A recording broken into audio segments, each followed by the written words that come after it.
দেশে বিনিয়োগের বড় বাধা আমলাতন্ত্র। তাই আমলাতন্ত্রের প্রভাব কমিয়ে কাজের বিকেন্দ্রীকরণের মাধ্যমে জবাবদিহিতা নিশ্চিত করা জরুরি। আমলাতন্ত্র কমাতে আর্থিক বিভাগ বিলুপ্ত করার পক্ষে বিএনপি। সোমবার রাজধানীর একটি হোটেলে অনুষ্ঠিত ইকোনমিক রিফর্ম সামিটে এসব কথাই বলা হয়েছে।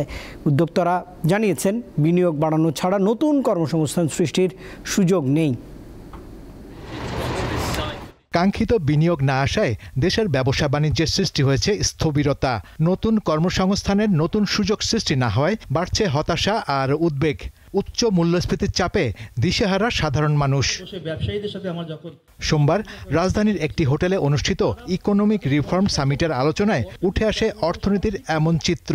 বক্তারা জানান, প্রাতিষ্ঠানিক সক্ষমতা বাড়াতে না পারলে অর্থনৈতিক উন্নয়নে গতি আসবে না। আমরা portfolio investment vis a vis manufacturing service investment infrastructure investment আমাদের প্রায়োরিটিটা কোথায়, এই জায়গাটা বাংলাদেশ এখনো সেট করেনি। আমাদের রেগুলেশনসগুলি কিন্তু অনেক বেশি, তো সেখানে আমাদের একটা ডিরেগুলেশন দরকার হবে।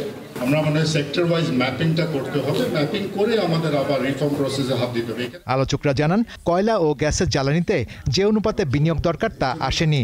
এছাড়া শিল্পনীতির সঙ্গে বিনিয়োগ নীতির সমন্বয় নেই।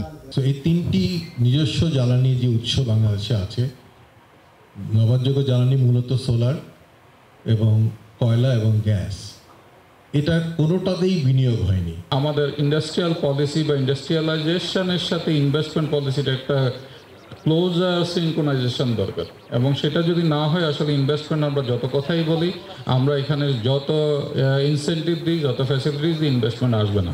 সাবেক বাণিজ্যমন্ত্রী বিএনপি নেতা আমির খসরু মাহমুদ চৌধুরী বলেন, জাতীয় রাজস্ব বোর্ড পৃথক করা হলেও এর সুফল মিলছে না। মূল কারণ আমলাতন্ত্র।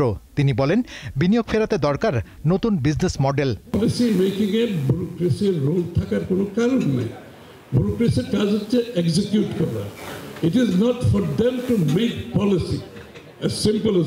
আর্থিক প্রতিষ্ঠান বিভাগের মাধ্যমে ব্যাংক খাত নিয়ন্ত্রণ বন্ধের তাগিদ দেন সাবেক এই বাণিজ্যমন্ত্রী। বলেন, বাংলাদেশ ব্যাংকের স্বাধীনতা নিশ্চিত হলে আর্থিক খাত শক্তিশালী হবে। Policy making is the job of the policy makers. Shahriar Emon, Deepto সংবাদ, ঢাকা।